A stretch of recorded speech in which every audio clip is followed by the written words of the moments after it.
¿Te has preguntado cómo se aprovechaban nuestros entornos naturales en otros periodos? ¿Qué productos obteníamos de ellos y para qué los usábamos? Hoy exploraremos una de las facetas de la vida alrededor del volcán Nevado de Toluca, o también conocido como Xinantécatl. Conoceremos la importancia de la nieve obtenida en ese lugar para los habitantes de pueblos cercanos, así como de la ciudad de Toluca para la provisión de helados.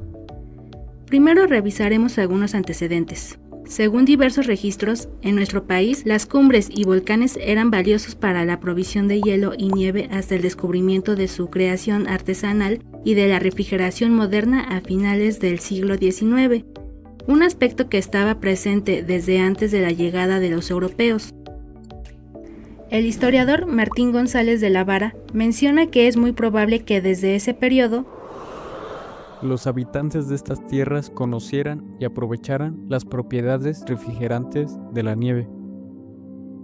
Agrega que en la mitología azteca, y en especial en los calendarios adivinatorios conocidos como Tonalamalc, se menciona repetidamente la existencia de un dios de hielo, Itztlacuyuki, o cuchillo torcido, que regía los destinos de los hombres por 120 días, y se han llegado a interpretar algunas figuras del Códice Borbónico como una procesión del hielo, realizada para pedirle a esta deidad el alargamiento de los tiempos de lluvias y atraso en la llegada de las heladas. También señala: se han encontrado restos de adoratorios para Itztlacuyuki en algunas montañas nevadas de Mesoamérica, entre ellas el Iztaccíhuatl y el Nevado de Toluca. Eso explica que volcanes como el Popocatépetl o el Iztaccíhuatl tiene el agregado de proveer nieve para el consumo humano, además de ser emblemáticos como lugares de veneración en tiempos antiguos, de posterior exploración, obtención de leña y madera en sus montes circundantes, trementina de locote, para el alumbrado público o zacatón, para las escobetillas. Este aspecto también se aplica para el Xinantécatl, y eso era una gran ventaja, pues a diferencia de zonas más alejadas, el granizo era lo más cercano al uso de la nieve, o al menos cuando el clima lo concibiera. Ya para el periodo novohispano, la corona española controló y monopolizó la explotación de la nieve, donde otorgaba permisos para su comercialización a los que se llamaban asientos. Según refiere la autora María del Carmen León, a finales del siglo XVIII existían tales asientos en diversas ciudades o villas, entre otras, por ejemplo, México, Guadalajara, Valladolid, actual Morelia, Zamora, Cuautla o Puebla, mientras que en el Estado de México señala sitios como Sultepec, Temascaltepec, Tenancingo y Toluca. La autora afirma que una de las principales funciones de los estancos era la provisión de hielo a los asientos, pero poco a poco la producción de sorbetes y helados se convirtió en una importante fuente de ingresos para el asentista. Para entonces el uso de hielo y nieve para helados, además de para conservación y enfriamiento de comidas y bebidas, era ya muy conocido en diversas partes del mundo. González de la Vara menciona evidencias arqueológicas que ubican los primeros depósitos de almacenamiento de hielo en Troya o China, desde el año 2500 antes de nuestra era, que en Grecia se usaba para refrescar el vino en verano, así como postres congelados desde el esplendor del Imperio Romano. A su vez, aproximadamente para el siglo XIII, Marco Polo registró en las memorias de sus viajes una bebida que conoció en el Tíbet, elaborada con leche descremada, rehidratada con agua y en ocasiones con nieve. Así, los helados, menciona, habrían seguido la misma ruta de la seda, es decir, de China habrían sido introducidos por el Mediterráneo a Europa y al mundo occidental entre los siglos XIV y XV.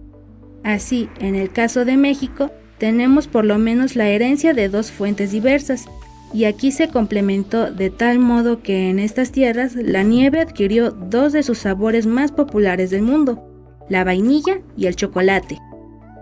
Ahora bien, el tópico se ha registrado en menor medida en lo relacionado con el Nevado de Toluca. No obstante, tenemos datos de lo ahí ocurrido en un caso que tuvo lugar a mediados del siglo XIX.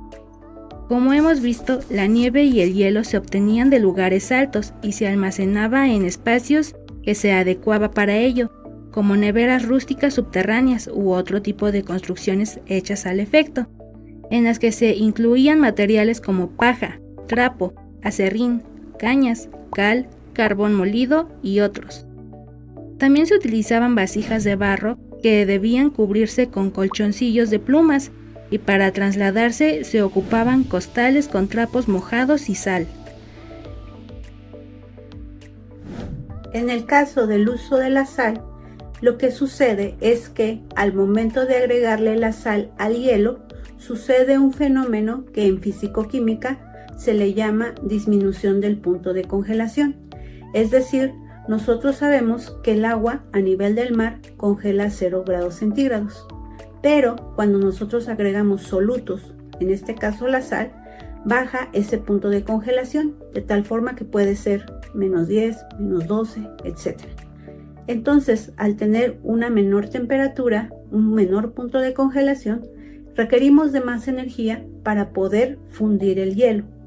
De esta forma, combinando el uso de materiales barrera como la madera y la sal, podemos tener un medio de conservación, no solo para el hielo, sino también podríamos tenerlo para cualquier tipo de alimento. De hecho, ese es el principio de los neveros artesanales.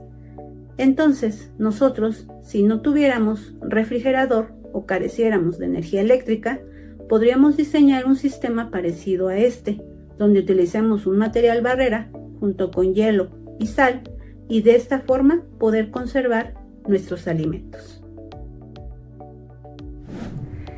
En todos los casos, el mecanismo consistía en evitar el contacto de la nieve con el aire y el calor del exterior, con el fin de conservarla al menos por algunas semanas o periodos más largos, utilizando únicamente lo necesario.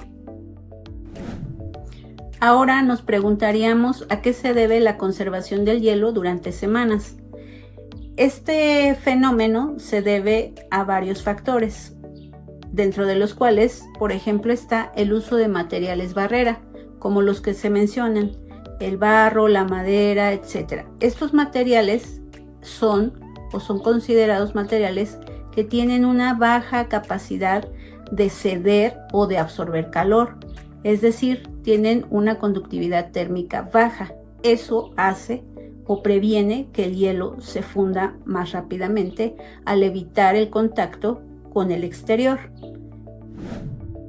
En ese contexto, algunas referencias hablan de lo acontecido en el Nevado de Toluca. Una de ellas es una crónica de Joaquín Velázquez de León de 1835, en la que relata que una visita a su parte alta ubicó 2 veredas principales que salían del circundante pueblo de Tlacotepec, las cuales habían abierto en el monte los leñadores y neveros, y por ellas solo se puede llegar hasta muy poco más arriba del borde del cráter, haciéndose la subida al pico más elevado, conocido actualmente como Pico del Fraile, un poco difícil, penosa y de algún peligro. La extracción de nieve no era gratuita, ya que se debía pagar una cuota al dueño o arrendatario de la porción respectiva. ¿A quién le pertenecía este espacio en el que se encuentran las lagunas conocidas como del Sol y de la Luna? Sabemos algo de ello por un documento de unas décadas posteriores. Un expediente del Archivo Municipal de Tenango del Valle de 1856, esto es, durante la presidencia de Ignacio Comonfort, especifica que la parte superior del volcán pertenecía a ese pueblo y que formaba parte de los denominados propios de su ayuntamiento, lo cual significa que era una superficie que se destinaba a arrendamiento con el fin de obtener ingresos para su gobierno municipal. Esa es la razón de que en la década de 1850 esa instancia la rentara tal porción un señor del mismo pueblo llamado Jesús Durán, por la cantidad de 50 pesos mensuales. Y también fue la causa de que el 7 de octubre de 1856, apenas unos meses posteriores a la emisión de la Ley de Desamortización de Fincas Rústicas y Urbanas, propiedad de las corporaciones civiles y religiosas, o también conocida como Ley Lerdo, el señor Durán la solicitara y obtuviera mediante adjudicación o compra por la cantidad de 833 pesos y 33 centavos. Recordemos que el mandato central de esa ley fue de que las tierras o propiedades de corporaciones como la iglesia, pueblos o ayuntamientos se adjudicaran a propietarios particulares, preferentemente a sus arrendatarios en curso, por lo que fueron comunes ese tipo de transacciones en favor de particulares, como en el caso del señor Durán. La escritura de adjudicación menciona: en términos de este lugar, don Jesús Durán de esta misma vecindad está poseyendo en arrendamiento el nevado de los propios de este municipio, el que por su situación y figura no ha permitido demarcarse linderos, pero debe considerarse única y exclusivamente lo que compone el nevado, y no sus montes, maderas ni terrenos anexos, según y como está actualmente arrendado. A su vez, el síndico de ayuntamiento agregaba: el nombre en la municipalidad que represento se da en venta real efectiva y enajenación perpetua de hoy para siempre, y en adjudicación como arrendatario el referido nevado a don Jesús Durán, para sus herederos sucesores, con todas sus entradas, salidas, usos, costumbres, derechos y servidumbres. Finalmente, se especificaba que la adjudicación desapodera al municipio que represento del derecho de posesión y propiedad que ha tenido en la Sierra Nevada, y lo cede, renuncia y transfiere al comprador como cosa suya, propia, habida y adquirida. También se referían datos sobre la venta de nieve. Se establece que a los vecinos de esta municipalidad solo se les cobrará por los arrendatarios R$1 la carga de nieve en asno y 2 por la de mula. A los que no sean vecinos de ella podrán imponerles la cuota que prudencialmente consideren justa, advirtiéndose que a los que la elaboren en el casco de esta villa nada se les cobrará. Cabe resaltar que la arroba era una unidad de medida equivalente a 11.5 kilos de nieve y R$1 a 1/8 de peso. Es decir, se observa que la venta de nieve era cotidiana y probablemente la principal razón para que esa parte alta fuera objeto de arrendamiento o de interés comercial. Es posible deducir que la disponibilidad de nieve era tal que se podían generar dinámicas de comercialización, y se valoraba a tal grado que si los habitantes del pueblo hacían helados, se les eximía el pago respectivo. Tal importancia nos queda más clara con otro expediente histórico, en esta ocasión del archivo del Ayuntamiento de Toluca, de una década posterior, de 1866, ya en pleno contexto del Segundo Imperio Mexicano. En este caso nos ilustra sobre inconformidades de neveros, comerciantes e incluso del Ayuntamiento de Toluca cuando el señor Durán, ya como dueño de las cumbres del volcán, y principalmente su socio Florencio Ávila, decidieron aumentar el precio de la arroba de nieves, así como, según la interpretación de dicho ayuntamiento, tratar de establecer un monopolio de su venta. El 21 de marzo de 1866, el regidor de los ramos de Policía y Mercado dirigió un oficio al alcalde y al ayuntamiento, transmitiendo la queja de comerciantes de los que anualmente ponen puestos de nevería en los días de la Semana Mayor, refiriéndose a la Semana Santa de ese año, quienes alegaban que el señor Florencio Ávila ha celebrado un contrato con el que aparecen como dueños de las nieves de la Sierra del Nevado, por el que ha monopolizado el ramo pretendiendo vender por mayor el precio de 2 pesos a 20 reales la arroba de nieve en bruto, y con objeto de tener todo el consumo por menor. Sobre tal aspecto, el regidor mencionaba identificar 2 problemas: la afectación al comercio en general, así como a los impuestos del ayuntamiento en caso de que los mencionados comerciantes no pusieran sus puestos de helados debido al aumento del precio. Por su parte, el administrador de rentas del ayuntamiento agregaba que ha llegado a noticias de esta alcaldía que don Florencio Ávila se ha puesto de acuerdo con los guardias de la garita, lugar en el que quizá aún se pagaba al cabala el impuesto respectivo, para que solo permitan la entrada de nieve a una casa café, situada en el callejón de Zaraperos de esta ciudad, confiscando el curso de la que pertenece a otros ciudadanos que comercian en el mismo ramo. Con lo que se interpretaba que en efecto Ávila tendía a monopolizar el comercio de nieve. Por ello solicitaba centralmente: 1.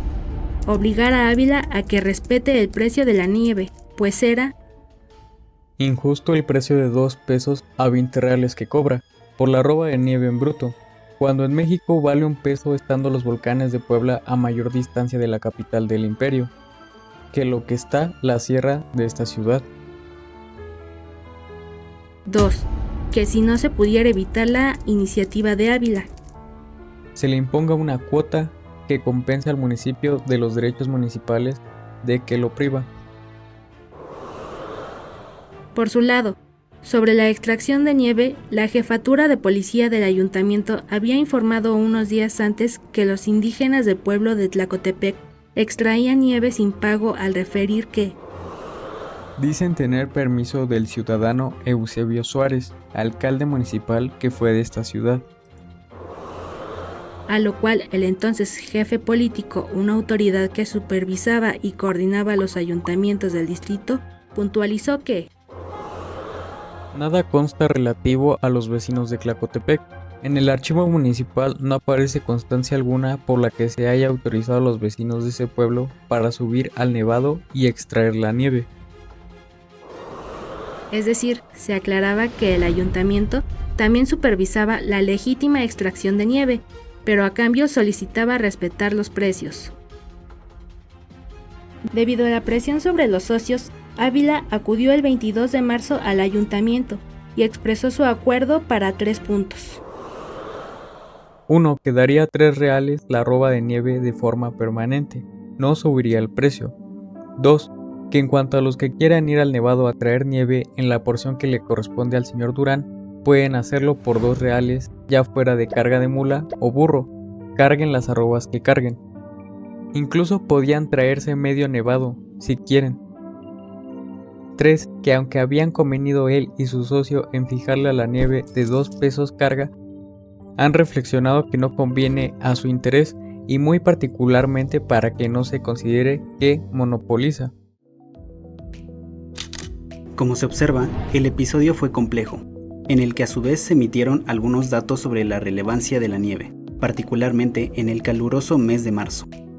Al respecto, el regidor de Policía y Mercado, Julián Torres, en algún momento de los alegatos comentó: pero para estos días casi puede decirse de primera necesidad la nieve, supuesto que en el efecto de la época en que desde el magnate hasta el infeliz jornalero tienen gusto en tomar helados en los expendios públicos, y esto urgidos por costumbre de las familias, que estrecharán a los padres de ellas a comprarles helados, por caros que los de Ávila. Pudiera decirse en nuestro caso que no es justo que la necesidad de la costumbre de los vecinos de Toluca dependan del capricho de un solo hombre. Como hemos observado, ese episodio concluyó en que los dueños de esa porción del nevado desistían de su propósito, y con ello los neveros podrían extraerla como siempre y venderla a los comerciantes por el mismo precio, con lo que todos podrían seguir degustando sus deliciosos helados. Finalmente, entre otros aspectos de lo aquí narrado, hemos aprendido sobre 1. La relevancia de las cumbres de los volcanes. 2. Los orígenes de los helados. 3. La temperatura variable del volcán, pues incluso en temporada cálida había nieve, lo que posibilitaba la existencia de neveros, distinto a la actualidad, en que son raras las nevadas, un indicativo del cambio climático en nuestros espacios. 4. La propiedad de ese espacio, pues el dueño era un ayuntamiento y posteriormente un propietario privado. En la actualidad la mayor parte son ejidos y la parte alta es también supervisada por instancias de los gobiernos estatal y federal. ¿Qué te ha parecido este viaje al pasado? ¿Tenías idea de cómo se usaban elementos como la nieve o lo importante que eran en tiempos pasados? Y ahora queda la duda sobre qué otros secretos y curiosidades guardan nuestros entornos.